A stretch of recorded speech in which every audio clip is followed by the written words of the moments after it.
welcome to the conversation on the boundaries of pluralism in synagogue life.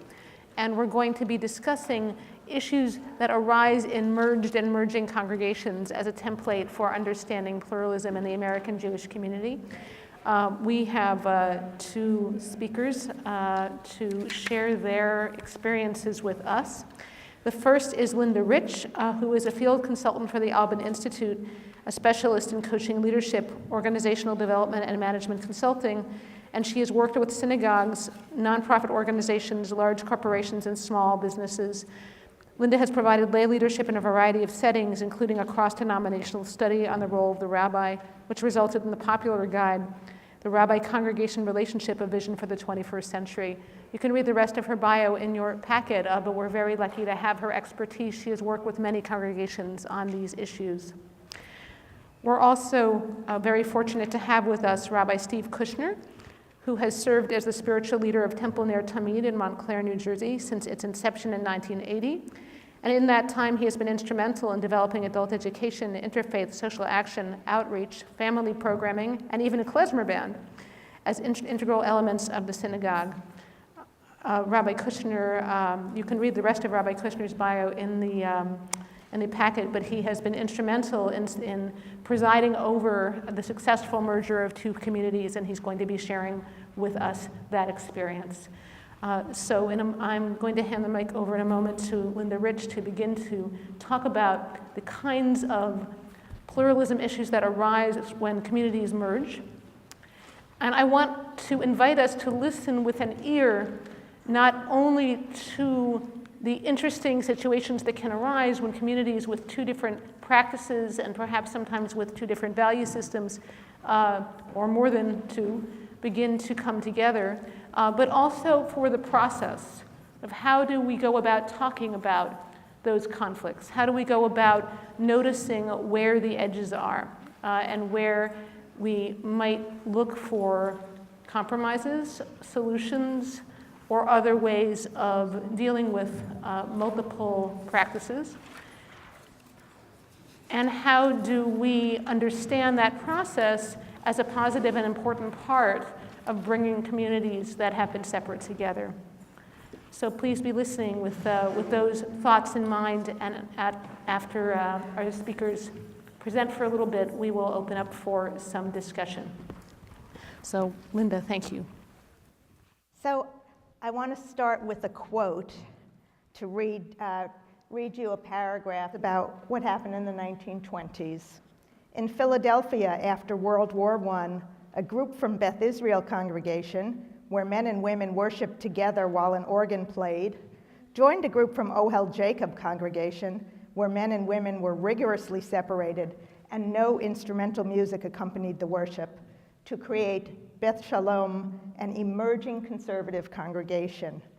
Rabbi Mortimer J. Cohen would later describe the 1920s as Beth Shalom battles: the battle of the location, the battle of the spittoons, the battle of the mixed seating, the battle of the mixed choir and organ, the battle of language of the service, all Hebrew or mixed Hebrew and English. That was in the 1920s. So this isn't as new as we sometimes think it is. The issues, obviously, that we're discussing today are somewhat different. We're not talking about whether to have spittoons or not.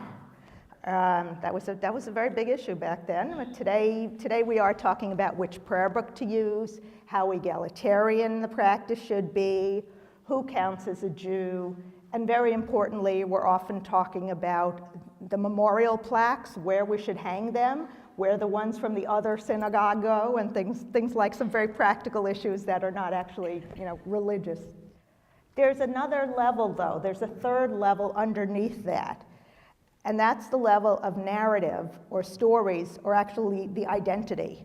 It's how we construct meaning. It's what we tell ourselves and about others and about how the world works, how we internalize and integrate our experience to define who it is and who we are and who we want to be.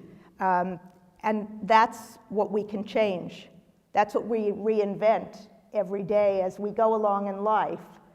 We write our own identities, we write our own stories. And some of the stories have to do also, something was not discussed this morning, was what is our purpose in even sitting here? What's the story we tell each other about what religion is about what God means? Those kinds of stories, which I happen to think are interesting and fascinating and wonderful to have conversations about. In terms of merging and deciding how we are going to practice together and be together and live together, I think the place that's worth working with are those values, that middle place, the values and the common understanding of where do we share. And then the place to go from there is to say, okay, how can we practice together, if at all?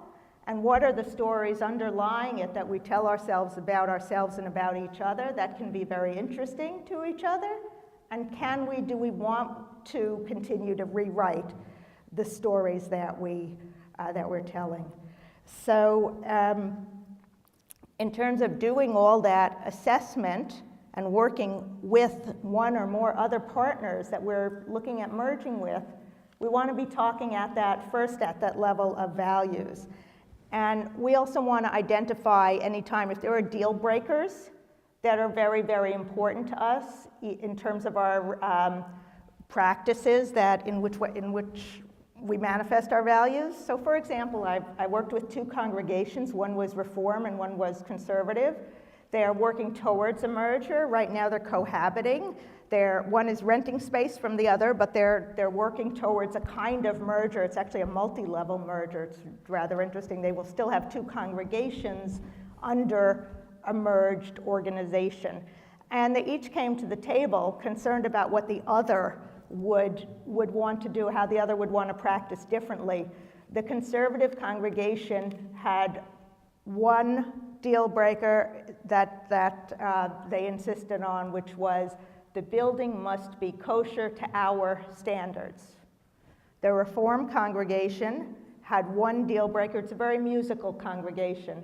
And they said, we must be allowed to have instrumental music, recorded music, any kind of music we want at our service.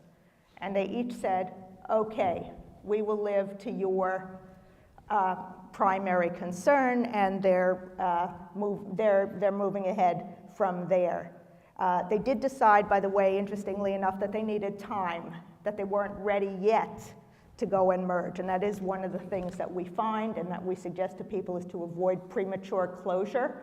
Don't finalize things before you're ready to finalize them.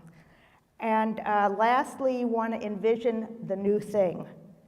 And I am going to be very excited about working with Steve and merging our congregations and talking about how we can envision living our shared core values, because we discovered we have a lot of core values in common, and we're going to live them in fresh and exciting ways. We're talking about possibilities and the future, and we're using the language of possibility.